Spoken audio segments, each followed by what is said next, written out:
¿Cómo están ustedes? Soy el ingeniero agrónomo Eduardo Sierra, especialista en agroclimatología. Quiero hablarles hoy, de cómo vemos la evolución de la campaña ya comenzado el mes de mayo, que es un mes que ya define más las cosas, ya empieza a verse realmente las características distintivas de la campaña agrícola que empezó en el mes de abril, o sea, estamos con la campaña en sus primeras etapas. Aquí estamos viendo las anomalías de temperatura del mar para ver cómo están los grandes factores climáticos que afectan al continente sudamericano. Y realmente ha habido un cambio favorable. Si vemos el océano Pacífico ecuatorial, hay apenas una manchita verde que es un leve enfriamiento. O sea que el Pacífico ecuatorial del hemisferio sur, entendamos, ¿no? Pues estamos hablando del 12 sur, de la latitud de Lima. Ahí ya se fue el enfriamiento que apuntaba a ser una niña. Está apenas frío, es un neutral casi perfecto. Si ahora vemos el océano Atlántico, y tenemos bastante caliente el Atlántico justo en la desembocadura del Río de la Plata. ¿Por qué en la desembocadura del Río de la Plata? Porque parte del calentamiento es la corriente de Brasil, que es una corriente cálida que viene del Atlántico ecuatorial, y parte es la descarga del Río de la Plata, que está trayendo mucha agua que cayó en el centro de Brasil, por Paranaíba, por donde están las fuentes del río Paraná, la alta cuenca, y también de la alta cuenca del Paraguay, que está en Bolivia, en el Pantanal en Brasil, en Paraguay, que también llovió mucho, porque en Las Niñas, en esas zonas llueve mucho, la sequía es en la región pampeana.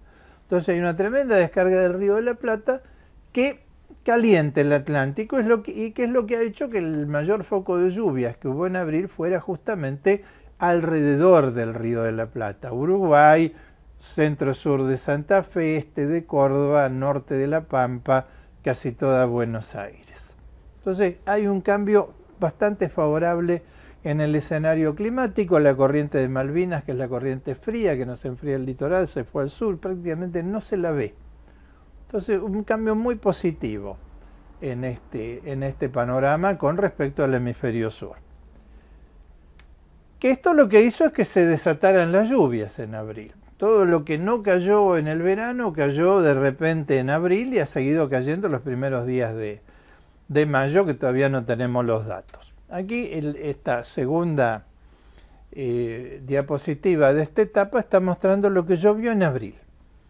¿Qué es lo que nos llama la atención? Ha llovido bastante en Bolivia, en todo lo que es centro y norte de Brasil. Ha llovido sobre todo una línea, una especie de media luna, que entra por Salta, Jujuy, Tucumán, Santiago del Estero, Córdoba, centro y sur de Santa Fe, Entre Ríos, San Luis, norte de La Pampa, toda Buenos Aires, casi todo el Uruguay. Que ahí se ha repuesto la humedad bastante bien. Y como todavía va a estar lloviendo bastante en mayo, va a terminar de reponerse.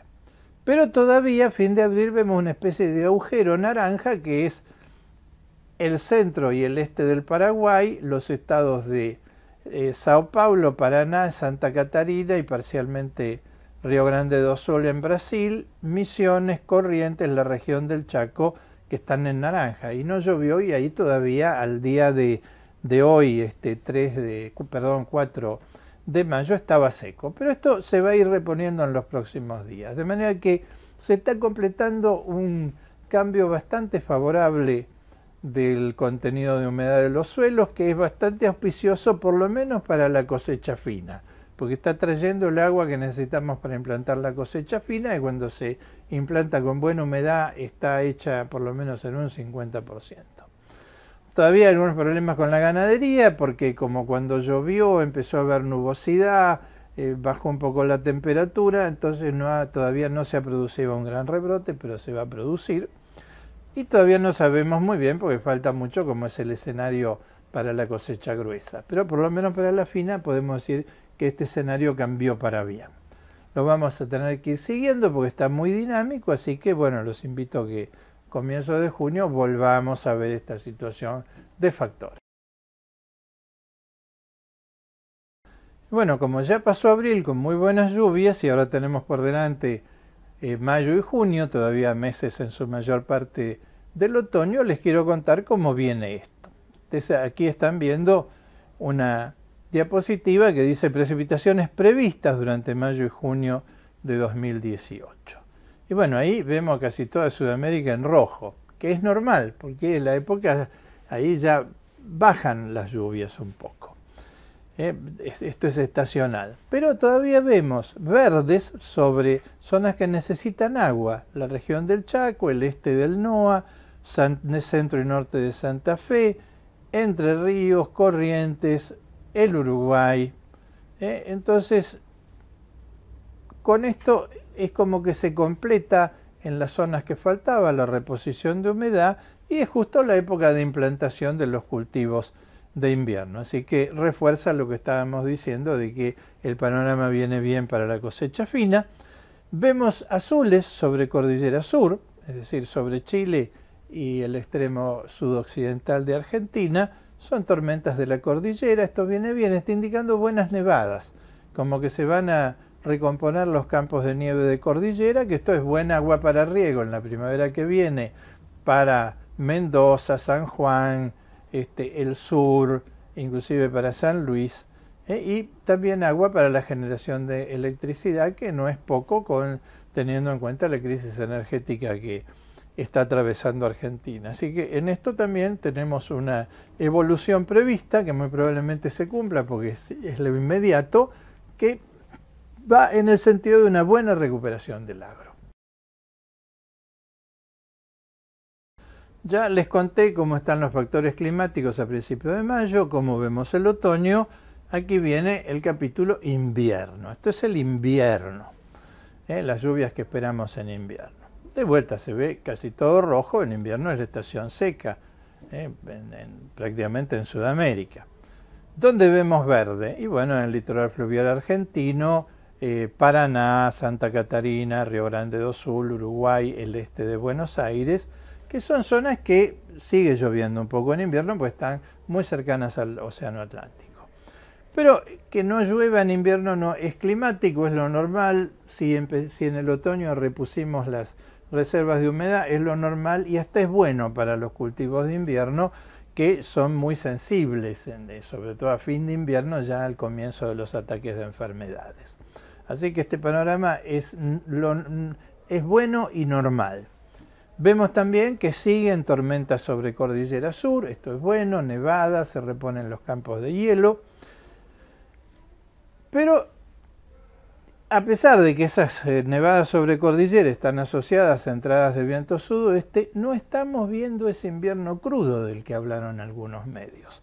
Creo que ya contamos el mes pasado que sobre febrero, marzo, circuló toda una versión de que se venía el invierno más crudo de todos los tiempos, que es una especie de broma que se originó en la provincia de Córdoba, porque se publicó un informe de un cierto instituto hecho por ciertos científicos. Cuando se investigó ni existían los científicos en el instituto de nadie.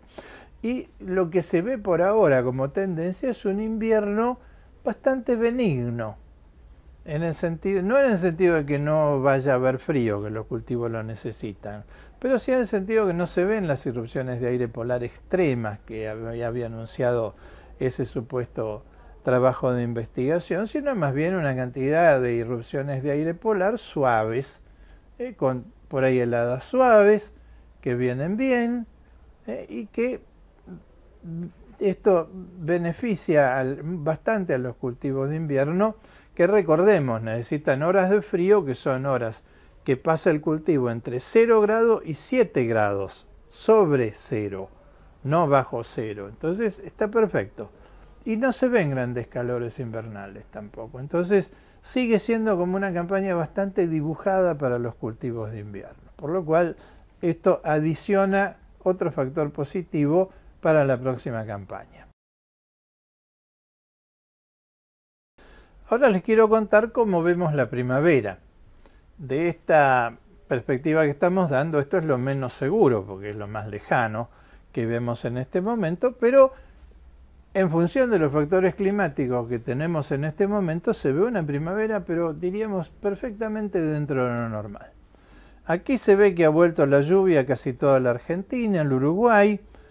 Todo eso que son verdes es lo mejor, son las lluvias en el rango óptimo, que ni sobra ni falta. Por supuesto, ese verde claro ya es un poquito subhúmedo, pero recordemos que para los cultivos de invierno esta es la situación ideal, porque no les baja mucho la incidencia de enfermedades. Y para los cultivos de verano, que están en su etapa de implantación, no necesitan tanta agua. De manera que esto es un muy buen pronóstico. Sí vemos que podría estar el sudoeste de la región pampeana, o sea, el sur de La Pampa, el sudeste de Buenos Aires, un poquito seco, pero esto también es parte de lo normal, porque esa es un área que recibe buena humedad solamente en los años del Niño, los que son muy lluviosos. Así que estamos ahí, podríamos decir, prácticamente en lo normal y con respecto a los cultivos en lo óptimo, porque lo óptimo para los cultivos no es los excesos del Niño, por supuesto tampoco los déficits de la Niña. Y vemos que todavía hacia la primavera siguen algunas tormentas sobre Chile, el extremo sudoeste de Cuyo y noroeste de la Patagonia, que esto también es bueno, puede haber algunas nevadas tardías, pero sin fríos tardíos. No estamos viendo un problema de heladas tardías para esta temporada, que es lo que completa lo bueno de toda esta perspectiva que estamos dando después de un año tan perturbado en la campaña 2017-18. Así que con esto cerramos lo que es la perspectiva, con la salvedad de que tenemos, que esto lo vamos a hacer en un bloque siguiente, que ver, bueno, qué es lo que podría perturbar este panorama tan bueno que tenemos. Se los cuento en el próximo bloque. Estamos hablando a principios de mayo. En los bloques anteriores le conté que se está viendo una muy buena recuperación del área agrícola argentina, uruguaya, sur de Brasil, para la campaña 2018-19. Pero cuando se ve todo bueno, hay que ponerse a pensar, ¿y qué es lo que podría apartarme de toda esta bondad? Porque siempre es bueno pensar qué es el factor de riesgo, aunque el panorama que veamos es bueno. Y hay varias cosas, pero diríamos que la principal es lo que está pasando en Estados Unidos. Que mucha gente está contenta, porque Estados Unidos está sufriendo una sequía en el área triguera. Aquí vemos en la diapositiva las áreas que tienen sequía en Norteamérica al 1 de mayo, y vemos hay una muy grande en el sur del área triguera, en los estados de Oklahoma, Texas, Kansas, que es un estado triguero muy importante, está con sequía. Se ve un pequeño foco de sequía entre Iowa y Missouri, y después algunos foquitos en la región sudeste. El cinturón maicero está perfecto. Esto tiene una parte buena en este momento, que está fortaleciendo un poco los mercados, porque se ve que podría faltar un poquito de trigo y hay algún temor de que esta sequía pueda extenderse al cinturón maicero hacia junio, julio, agosto, cuando es el momento crítico. Que esto no es precisamente lo que deberíamos desear, porque muchas personas dicen, bueno, ojalá que tenga sequía en Norteamérica como en 2012, pues se disparan los precios. El problema es que no es la misma situación de 2011-12, esa sequía de 2012, porque ahí estaba terminando el proceso, aquí está como comenzando. Entonces, ¿qué ha ocurrido con la famosa niña del año pasado? ¿Terminó? No, lo que hizo la niña fue irse de la Argentina a Norteamérica, del cono sur al hemisferio norte. Y ahí es como que quiere seguir. Entonces, si la niña se fortifica sobre Norteamérica, ¿cuál es el riesgo? Que en la primavera nuestra, cuando empiece el otoño norteamericano, vuelva. Y eso no nos convendría del todo. Por el momento no hay signos claros de que esto pueda ocurrir. Esperemos que la niña se disipe estando en Norteamérica, pero la vamos a tener que seguir. O sea, una sequía demasiado grande en Estados Unidos, ¿qué representaría para nosotros? Buenos precios, pero el riesgo de otra sequía. Ojalá que no pase, pero mejor el mes que viene volvemos a charlar y les cuento cómo evoluciona la situación.